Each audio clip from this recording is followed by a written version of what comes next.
इस कार्यक्रम को हम लोग आगे बढ़ाएंगे और अभी हमारे देश में और हमारे पूरे समाज के लिए जो लोकतंत्र और संविधान पर खतरे के रूप में जो फांसीवादी हमले चल रहे हैं, तो कार्यक्रम को शहीद हुए हैं।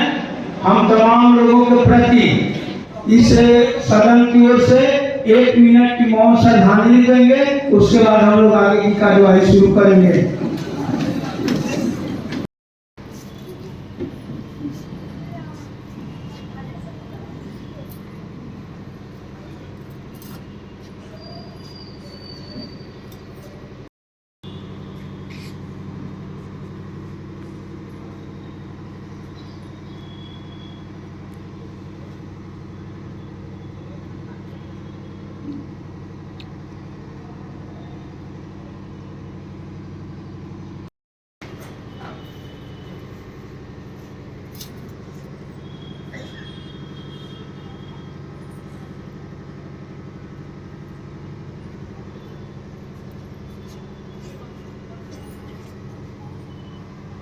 तमाम शहीद साथियों को लाल सलाम।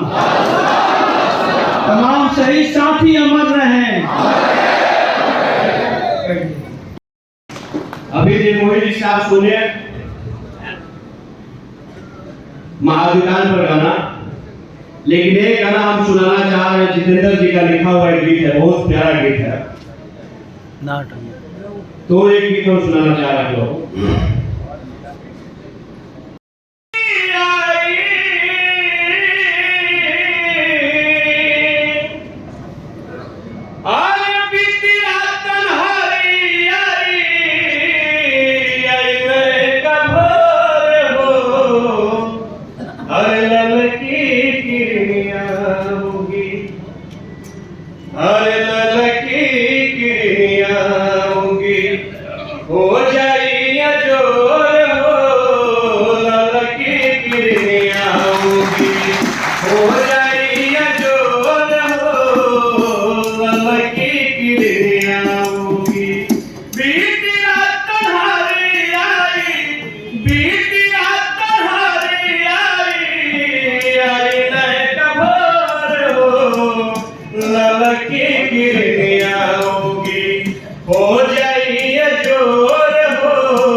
किस्म के फूल के कांच लहराई, किस्म के फूल के गाछ लहराई। गमक उठी गौआ शहर, गमक उठी गौआ शहर, होई चारों ओर हो ललकी किरनिया होगी, हो जाई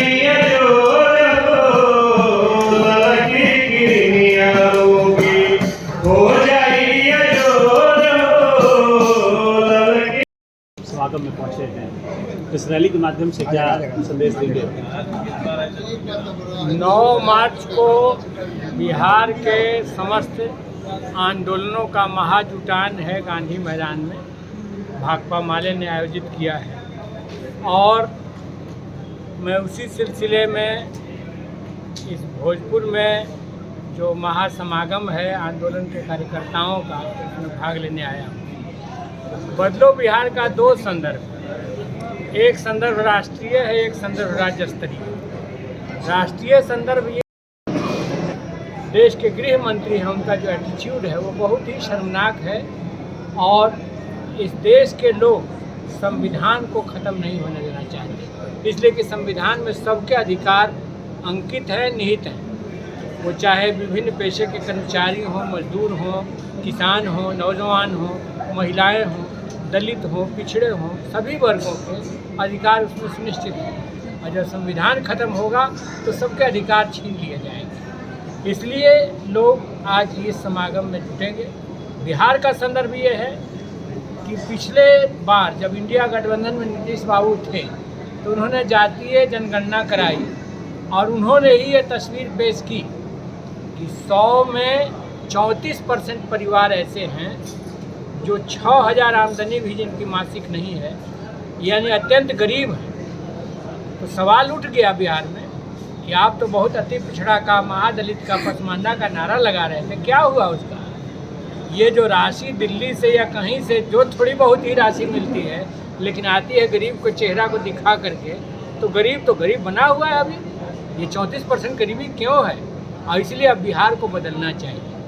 और तीसरी बात, ऐसी ही ताकतों के जरिए जो बीजेपी फासिज्म का सपना देखती है हिंदुस्तान में, नीतीश जी के जरिए, उपेंद्र कुशवाहा जैसी ताकतों के जरिए, ये रैली इस बात के बदलाव को भी चिन्हित करेगी कि बीजेपी किसी भी तरह से कोई चाल चले हिंदुस्तान और बिहार खास तौर से उसको बर्दाश्त नहीं करेगा। बिहार तो बदलेगा ही, वह देश को भी एक नई दिशा देगा। आप जानते हैं कि अभी बदलो बिहार महाजुटान जो गांधी मैदान में होने जा रहा है, उसकी तैयारी फिर शाहबाद में चल रही है। इसी तैयारी के क्रम में मैं कैमूर जिला के अधौरा पहाड़ पे जो चैनपुर और अधौरा ब्लॉक 122 गाँव वहाँ पर जंगल और पहाड़ की गोद में बसे हुए हैं। मैं वहाँ 8 दिन रहा और देखा कि वहाँ पे 122 में से मात्र 3 गाँव में बिजली है, सड़कें नहीं हैं, अस्पताल में डॉक्टर नहीं, कोई MBBS एक भी डॉक्टर नहीं है। और वहाँ पे अधौरा पहाड़ से भभुआ की दूरी जो सुदूर इलाके हैं 180 किलोमीटर, 90 किलोमीटर और आरा की दूरी 200 किलोमीटर पड़ता है। तो 10वां और 12वां क्लास के बाद वहाँ पे उनके बच्चे बच्चियाँ को पढ़ाई छोड़ना पड़ता है, वो कॉलेज की शिक्षा से, उच्चतर शिक्षा से वंचित रह जाते हैं। और अभी भी वहाँ पे चूहा की पानी जो नीचे से पानी फूटता है, चूहा और झरना के पानी पीने के लिए लोग मजबूर हैं। मोबाइल टावर भी काम नहीं करता है। और वहाँ पे जंगल पर जो अधिकार था, महुआ, प्यार, आवरा, हरा, बहेरा, तेंदुपत्ता चुन करके जो उनका जीविका का साधन था, खेती करते थे, अंग्रेजों ने लाया था आदिवासियों को, गरीबों को, दलितों को बसाया था जंगल लगाने के लिए। जंगल को उन लोगों ने लगाया, पैदा किया, पाला। अब वहाँ 1 सेंचुरी लगा दी गई है। साथी लोग बात कर रहे थे कि अब जंगल की तरफ आपको जाना नहीं है, टांगी छीन जाती है। वहाँ पे गांव में मुकदमे हुए हैं वन विभाग की ओर से। और वहाँ पे मोदी जी वहाँ जो खनिज संसाधन है, जो जमीन है, जंगल है, सब अडानी अंबानी को देने के लिए वहाँ केंद्र सरकार की ओर से बाघ पालने की योजना है, 1 सेंचुरी लगा दी गई है। तो हमने देखा कि वहाँ लोगों की चिंता है पेट पालने की, बच्चों को पढ़ाने की, अस्पताल की, बिजली की, पानी की, सड़क की, और मोदी जी का प्लान है वहाँ बाघ पालने की। तो लोगों ने वहाँ तय किया कि मोदी जी हमारी चिंता है पेट पालने की, और अंबानी और अडानी के सेवा में आप बाघ पालने की प्लान लाए हैं, तो हम अपनी बाघ के जबड़े तोड़ देंगे, लेकिन जल जंगल जमीन से नहीं हटेंगे। वहाँ लोगों ने लाल झंडा लेकर के ऐलान किया है। और दूसरी बात साथियों, आप देख रहे हैं कि पूरा जो सरकारी नौकरी है, सरकारी स्कूल और विश्वविद्यालय है, नई शिक्षा नीति ला करके मजदूर, किसानों, दलितों, पिछड़ों और समाज के कमजोर वर्ग के लोगों को कॉलेज और विश्वविद्यालय से बाहर करने की साजिश है। सरकारी नौकरियां खत्म हो रही है। सरकारी नौकरी, सरकारी कॉलेज, विश्वविद्यालय और सरकारी जमीन, ये सबसे ज्यादा किसको जरूरत है? तो सरकारी जमीन से भूस्वामी, अपराधी, सामंती ताकतें उजाड़ रही है, लोग गरीबों के घरों में आग लगा रही है। और सरकार जल जीवन हरियाली के नाम पे अतिक्रमण का नोटिस दे करके उस पर बुलडोजर चला रही है। और संसद में, हिंदुस्तान के सर्वोच्च सदन में देश का गृह मंत्री बोल रहे हैं कि क्या अम्बेडकर अम्बेडकर अम्बेडकर अम्बेडकर कह रहे हो? भगवान का नाम लेता है तो 7 जन्म स्वर्ग में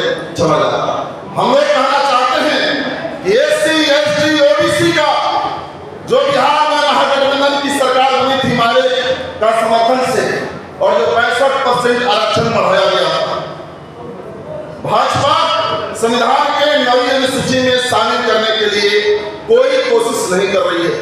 हिंदुस्तान के सर्वोच्च सदन में जो बाबा साहब डॉक्टर भीमराव अंबेडकर को जो पार्टी जो सत्ता जो विचारधारा के लोग अपमानित करने का काम किए हैं, जो सत्ता अध्यक्ष मंडल के अध्यक्ष सुदामा जी, आपके सांसद समेत सभी अध्यक्ष मंडल के साथियों, मंच पर उपस्थित भाकपा माले के राज्य सचिव कुणाल जी, पार्टी के वरिष्ठ सम्मानित नेता अशोक प्रसाद जी, आपको सांसद रहे हैं,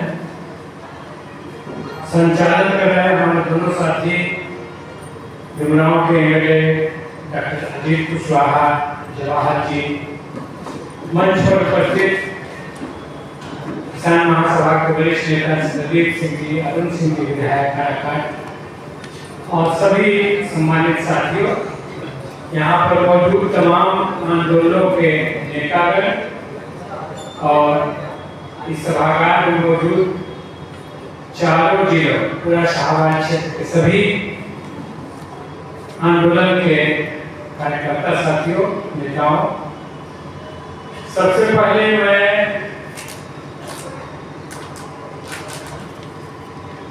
मास्टर जगदीश, रामेश्वर यादव, राम नरेश राम, सातू जीयूत, जौहर, रामायण राम,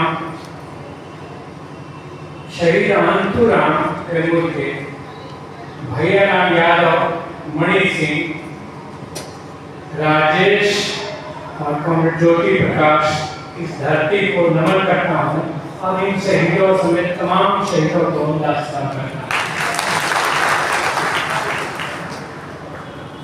अभी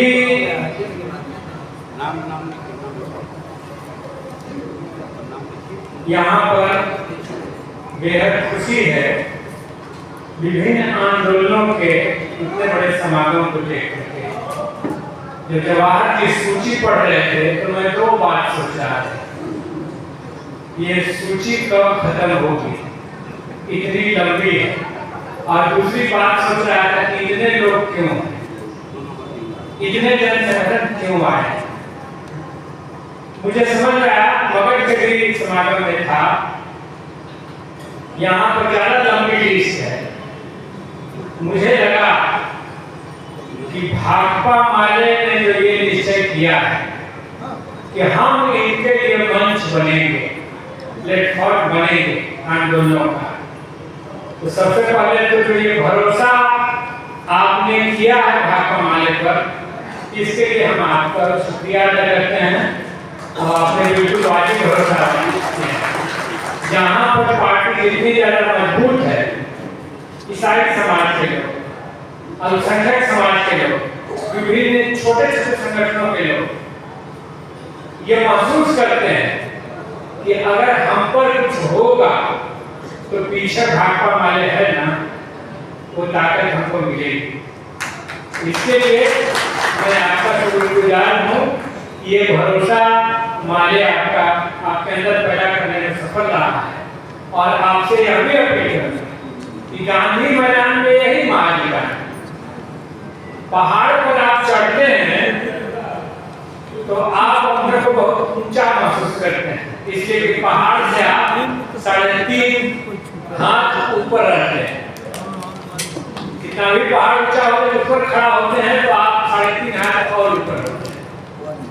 तो अभी ये जो इस बार हमने रैली अपनी पार्टी की नहीं रखी, हमने नाम ही दिया है कि महाजुटान है बिहार के विभिन्न आंदोलनों का। तो आप जो जिस भी चीज के लिए लड़ रहे हो, यहाँ पूरे स्कीम वर्कर्स हैं, एएनएम बहने आई हैं, महिलाओं के बहुत सारे संगठन हैं, मुस्लिम महाज के साथी हैं, छात्र युवा संगठन है, किसान मजदूर संगठन है, तो जितने भी संगठन हैं, मंच पर बैठे नेतागण, इस हॉल में उपस्थित तमाम आंदोलनों के साथीगण, सबको मैं अपनी ओर से, अपनी पार्टी भाकपा माले की ओर से क्रांतिकारी सलाम करता हूँ। बहुत बात हमको नहीं करनी है, लेकिन जितने लोग यहाँ अपनी बात रखे हैं, हमको नहीं लगता है कि कोई तबका जो समाज में है वो आंदोलित आज नहीं है। सब लोग आंदोलन में लगे हुए हैं, सब लोगों की अपनी केवल तबका ही नहीं, जातियों के जो संगठन है वो भी आज संघर्ष कर रहा है। पूरा लगता है कि पूरा समाज, पूरा लोग आज आंदोलन में है। और इसलिए मैं भाकपा माले के नेतृत्वकारी साथियों को, अपने महासचिव दीपांकर जी को भी मैं बधाई देना चाहता हूं कि बिहार के इस जीवंत सवाल को, जो संघर्षों के सवाल है, जो रास्ते के सवाल है, उन तमाम लोगों को गोलबंद करने का काम इस समागम के माध्यम से करने की कोशिश की। बिहार में रास्ते के आंदोलन चल रहे हैं। एक आंदोलन है जो सामाजिक रूप से गोलबंद करना चाहता है, उसके जरिए समाज को बदलना चाहता है।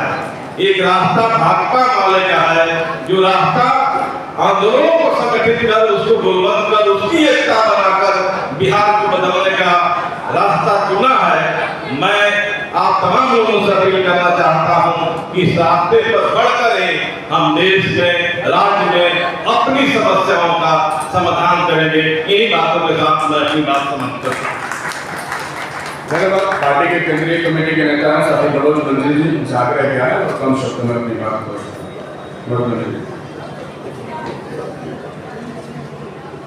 सभी और चूंकि वक्ताओं की संख्या बहुत ज़्यादा है और मैं धन्यवाद दूंगा सारे श्रोताओं, सारे साथियों को जो यहाँ शामिल हुए इस कार्यक्रम में।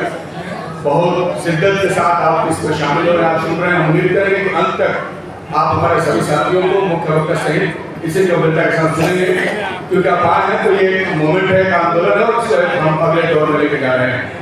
अब हमारे अगले वक्ता हैं कामिल क़यामुद्दीन अंसारी, भाकपा माले के वरिष्ठ नेता हैं, इंसाफ मंच के नाते के सचिव हैं और आला विधानसभा के पूर्व प्रत्याशी। तो कामिल क़यामुद्दीन अंसारी जी से मैं आग्रह करूँगा दुआएं और एकदम टाइम से। अब हम क्या आपके लिए समय की पाबंदी करें, हम समझदार हैं, 2 मिनट का समय है, उम्मीद करेंगे 1 सेकंड पहले ही खत्म करेंगे। मंच पर उपस्थित हमारे सांसद, हमारे विधायक, पूर्व विधायक, तमाम जन संगठनों के साथी और इस पूरे शाहबाद क्षेत्र से आए हुए साथियों, आप सबको मेरा नाम सलाम। कल 24 जनवरी थी और कल कर्पूरी ठाकुर को हम लोगों ने याद किया, जो इस बिहार के भीतर गरीबों के, पिछड़ों दलितों की लड़ाई लड़ते हैं। और कल 26 जनवरी है, जब हम तिरंगा फहराएंगे, अपने संविधान की प्रस्तावना पढ़ेंगे और कई सारे साथियों ने जो चर्चा की संविधान की, जिस संविधान को अमित शाह बदल देना चाहते हैं, जिस संविधान को भाजपा के लोग बदल देना चाहते हैं। हालांकि ये हर जगह संविधान का नाम दे रहे हैं, लेकिन संविधान से इनको सख्त नफरत है। आखिर क्यों है? इस संविधान से इनको दिक्कत इसलिए है कि हमारा संविधान इस देश के भीतर, चाहे आप जिस भी जाति के हो, धर्म के हो, जिस जेंडर के हो, किसी के साथ किसी भेदभाव को स्वीकार नहीं करता। हमारा संविधान इस बात की गारंटी करता है कि इस देश में रहने वाली औरतें, इस देश में रहने वाले दलित, अल्पसंख्यक, आदिवासी, जो भी है पिछड़े, इन सभी लोगों का इस समाज में बराबर का हिस्सा होना चाहिए, बराबर का अधिकार होना चाहिए। उनको ऐसा नहीं है कि शासन में कुछ लोग बैठे हैं और वो इस वंचित हिस्से में दया करते हैं। हमारा संविधान दया की बात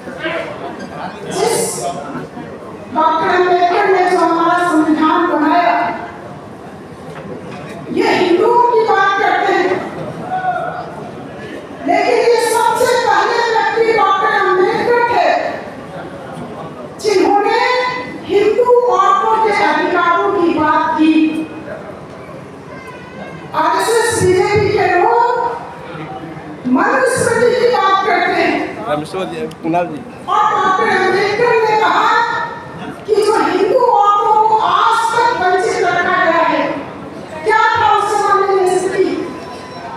किसके लिए लोग पैदा करा रहे हैं आजादी के पहले? 8 साल, 10 साल, 12 साल की लड़कियों की शादी कर दो। बाल विवाह अच्छी चीज है, रजस्वला होने से पहले लड़की को ब्याह हो।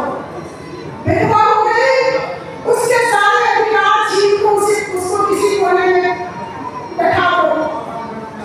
कोई उसका एक मनुष्य के नाते उसकी जो इच्छा है, उसकी जो आकांक्षा है, उसको जो जीवन जीने का हक है, वो सारे हक छीन लो। औरत है, न उसे अपनी मर्जी से शादी करने का अधिकार है, न जहाँ शादी हो गई जितनी की प्रताड़ना हो रही है, न वो तलाक ले सकती है, न वो किसी बच्चे को गोद ले सकती है, न बाप की संपत्ति में कोई हिस्सा होगा, न पति की संपत्ति में कोई हिस्सा होगा। जिंदगी भर वो या तो पिता या पति या बेटे के आश्रय में उनकी गुलामी करती रहे।